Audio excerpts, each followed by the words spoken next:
Still this morning on ITV, and I'm your host from the Abuja Network Studio, Tolulope Oguntimei. I was still talking about the fallout of the President Bola Ahmed Tinubu media chat right there, where a whole lot of issues came out from that discussion. One of the things he mentioned was the fact to bring inflation down to 15%, put into consideration the current rate of inflation right now, and also the issue about borrowing. Said the borrowing not going to stop. They will continue to look at the board. Major thing are some of the things they are borrowing for. And joining me this morning to take a critical look at this are two experts when it comes to economy and also taking a look at what is really happening in the political landscape of Nigeria. I have Shola Talabi from Ogun State, is an economist and also a banker. We'll also be linking on via Zoom this morning. And also have Ali Ilyas, also an economist and a development expert.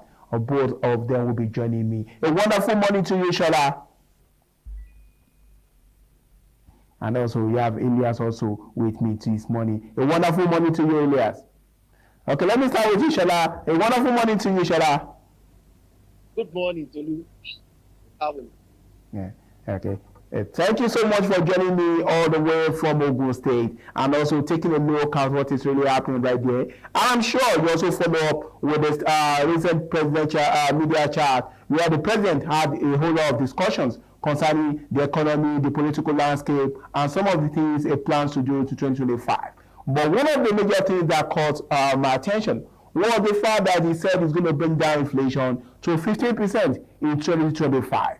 And put into consideration the level of inflation in the country, and when we put into consideration the gross domestic product and also other many factors, how realistic is the target of president to bring down inflation to 15% come 2025?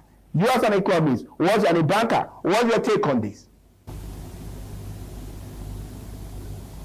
Well, can you hear me, Tolu? I can hear you loud and clear. Good. Now, you think there is aspirations are good, but following through with the roadmap for actualizing your aim is the most important thing. Now, if we take our minds back, the target for this year was supposed to be 21%. Where are we? Presently, we are on 34, 35% or thereabouts inflation rate. So pronouncements don't get things done. It's activities that get things done. So if you're going to look at it from perspective of what are the reasons why we have inflation, it's mainly cost push inflation. And I'll put everything in one basket and I'll blame it on the dollar, almighty dollar. And it's simple. This is because everything we consume, everything, all our activities are underpinned by transportation. And transportation rests on fuel. And fuel depends on the price of the dollar. And so meaning that every item, including this conversation that we are having, the clothes we have, how we got to where we are this morning, has something to do with a little bit either PMS, diesel, or some other form of fuel that is dependent on FX. So if I was the president, or if I had the ears of the president, right now what I would say is 15% fine. But can we be a little more conservative, maybe to a 25% or thereabout? That one is actually actualizing. Now, I understand, I will try to see if I understand where the president is coming from, that the inflation we have presently are mainly because of the fiscal, partly due to fiscal tightening policies, monetary tightening policies that the CBN is undertaking. But one out tool, if you ask, because it's no longer relevant. Our economy or our system does not respond in the desired manner to monetary tools. The last dispensation under the former CBN government, they utilized it, didn't have much success. So I would rather look at other tools like how can we bring down the cost of production. The problem is actually our Nigerian problem, PMS, FX, cost of production. How can we bring down the cost of production? We cannot have a situation where we have the NPC being at circa 27, 28%. And then the banks will now build their own cost on it. Banks will build their own cost on it, and also before they lend to SMEs and entrepreneurs. Entrepreneurs make the country go down. But for me, a lot of entrepreneurs would rather just wait and watch it out rather than go into a market where they will borrow at 36, 40%. Some go as high as 50%. Some borrowing for very small scale businesses go as high as 40%. Which business are you going to do right now that will give you 40% first of all, for you to be able to pay what you're owing, then now think about margin. You know, when all this comes into play, it is the consumer, the average consumer, you and I, are the retail outlets that get to bear this. So when we say inflation is up, we look at the CBN's to rule it's using one-out monetary tools that are not really having the desired effect. Inflation has not really had the desired effect. Then also we would also look at you and I, the way we have commoditized our currency, because that is also a major problem. A currency is supposed to be a means of exchange, but by and large, it has become a commodity. USD is also supposed to be a channel for us to be able to access items from overseas. It has become something that we speculate on. It has become a commodity in itself. So for inflation to come down, the president would need to look at what are the factors that we can quickly intervene. Because if you're going to build infrastructure, if you're going to borrow, if you're going to build infrastructure that will bring things down, it is not done in 24 hours. Most factories that I know, big factories, usually take between 2 to 3 years to fully construct and set up the equipment. So what are the low-hanging fruits in terms of transportation, so that someone like myself, who spends a substantial portion of income on PMS on a monthly basis, can have an alternative that I can rely upon and then have a bit of cash flow to play with? Meaning, if we have buses that run on time, for instance, done through a PPP project or something, we can save funds. It should be about the household now. Households, how can we save funds for house and money for households that didn't have access to more income, rather than looking at inflation in itself as a major problem. If you will allow me to quickly broach for a second or two, borrowing is not bad. Borrowing is not bad. Thought a little bit right there. Let me hear your thought a little bit.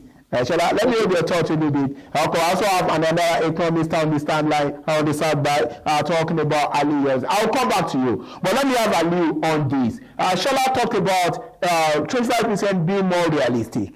Talking about the target of the president, instead of 15%, he's targeting 2025. Knowing that it's no rocket science. For us to be at the level of innovation, there has to be an increase in our gross domestic product, and that can really also help. He talked about the fact that the lending rate it's quite difficult to achieve that. Mr. Liu, let me have your take. Do you think 25%, according to Shola, is more realistic than the 15% the president is targeting for 2025? Right. I think Shola has actually give us a good background to this discussion this morning. However, I think it's the president and its handlers are overambitious to want to have 59% decrease from the 34% current inflation to 15%. I think that is over ambitious, and it's quite clear with the indices that are available to Nigerians. You recall, he actually alluded to last year that you said you want to bring inflation down to 21%, and it was pretty difficult. So sometimes we need to do our budget in a realistic manner. Though budget is a planned expenditure and income. However, those bases need to be well thought through, because it makes a caricature of us that you are doing a budget and you are saying what you know is quite not possible. So going forward, like you rightly said, we have a lot of problem that has to do with inflation, and the CBN is actually not helping. For me, having put up about 40 framework to solve Nigeria monetary problem, it still not work. And the CBN is also adamant on hawkish approach to solve inflationary problem, which is quite not a good one. Well, let me take it to the other side where you actually stopped to talk about borrowing. For me, I think I agree with him. Borrowing is never a bad thing. In fact, I am of the opinion and school of thought that we should borrow big when we are borrowing. Please, don't go borrow 1 trillion, 2 trillion. You need to borrow big. Let me give you a good example.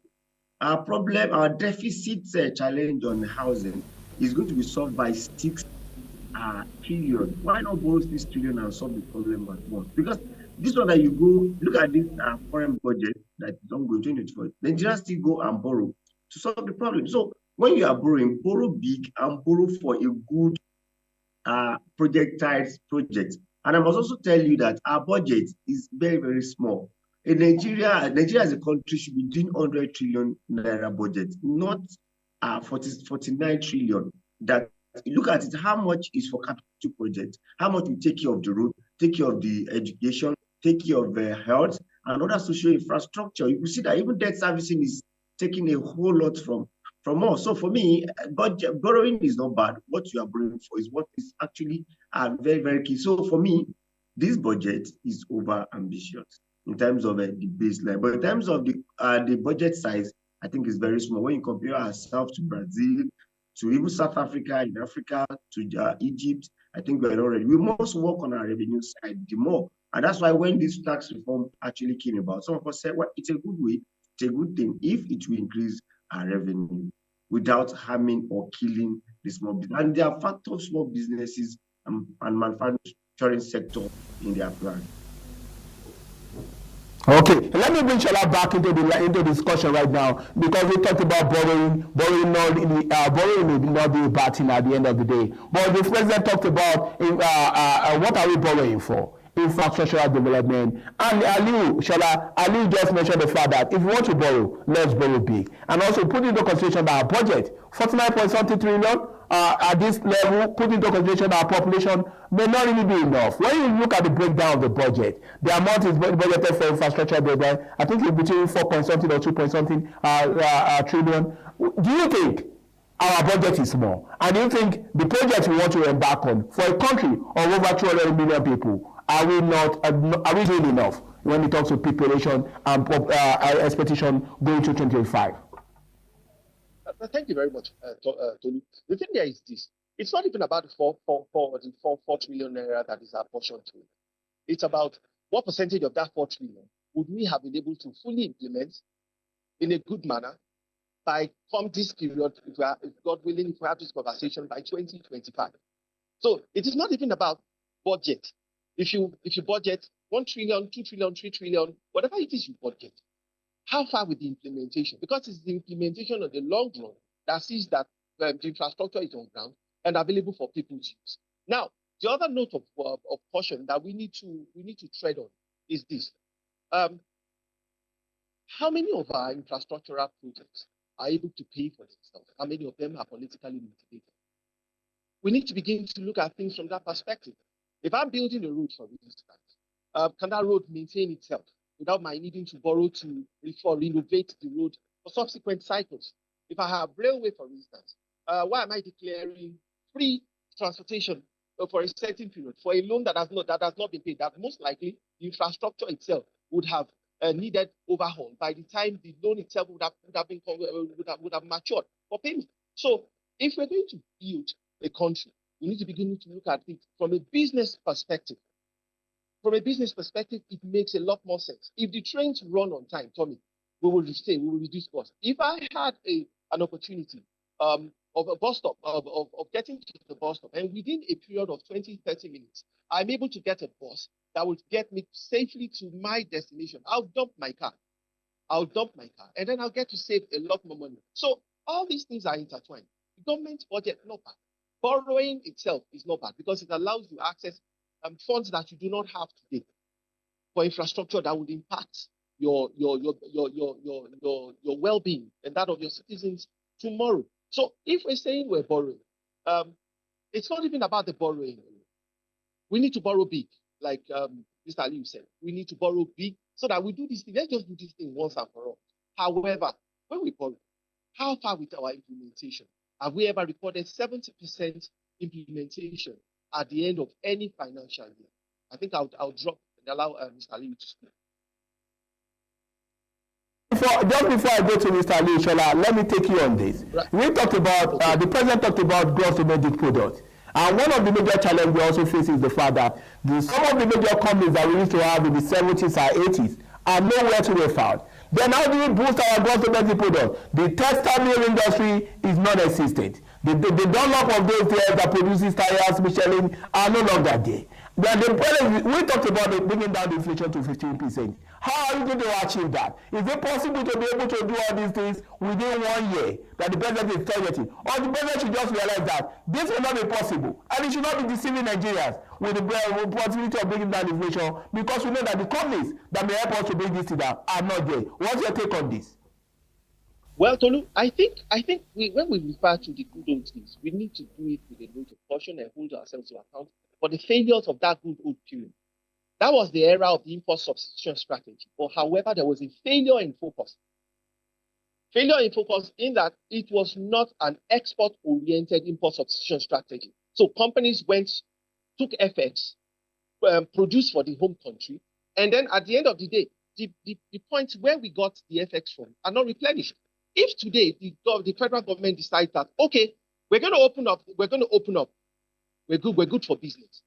Textile mills coming, steel rolling mills coming, we will give you access to FX when you manufacture it. However, when we give you access to FX to bring in raw materials, you must reciprocate by making sure that you export a portion, an appreciable portion of what you have produced to replenish what has coming. It must be cast, you may allow me to use that word, it must be cast in blood. When we refer to those good old days, they produced, they generated employment, they did so many things, country was nice and everything, but the focus itself was flawed in that we were producing for the home country. Exports was not really the mainstay of the economy. Now, when we talk about GDP as that today, when we deflate our GDP, this is the 10-year period, we're nowhere. And then when we now convert it into FX, we're doing far worse than we did years back. So the only way to go is that we either export or die as a country. So I would say the budget is ambitious. The budget is not unactualizable. In the short term, there are things we can do.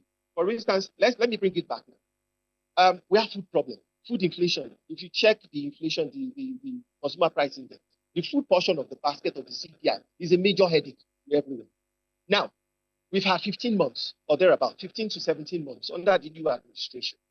Now, most of the food items that we consume in Nigeria are within the 6 to 8 month gestation window. We've not done enough. So if we're going to start, we start now again to try and make life better for the people. We start from agriculture. From agriculture, we go to the value addition chain. We address the value addition chain because we have a problem with processing and preservation. So when we think the crops are in season, we have them cheap. When they are out of season, we have a major problem. We have storage silos all over the Federation that we're not using so that we can hedge against inflation. However, that being said, our GDP is nowhere near where it's supposed to be. We all have to agree. But there are a lot of other factors that I know the president, the fairness to the president, when you hear him speak, the passion is there, the aim and aspiration, everything that he needs to do. Yes, we are geared towards making Nigeria a better place for everyone to live. However, it will take people who are alive to enjoy the future that they're all talking about. Thank you. I must say thank you to you, Shola. Let me quickly wrap this up because time earlier said, let me get to Ali right there on the issue before we wrap up the program. But I will say thank you to you for linking up well. But let me get to Ali. Ali, just before we wrap up this segment, we listen to some of the things that the president talked about and also how he hoped that he can be able to bring in more investors into the country. He went to Brazil, spoke with some people there, and he was able to bring about $2.5 billion investment into Nigeria. But one major thing that seems to be at the front burner also has to do with the fact that what the president is trying to do to make the country healthy. But when you put it into consideration, he said the issue about inflation is never going to do a control pricing where we determine what the price, especially with what is happening in the market right there. Do you agree with the president when it comes to controlling the price that it's going to leave it to market forces to determine? Just quick one from you.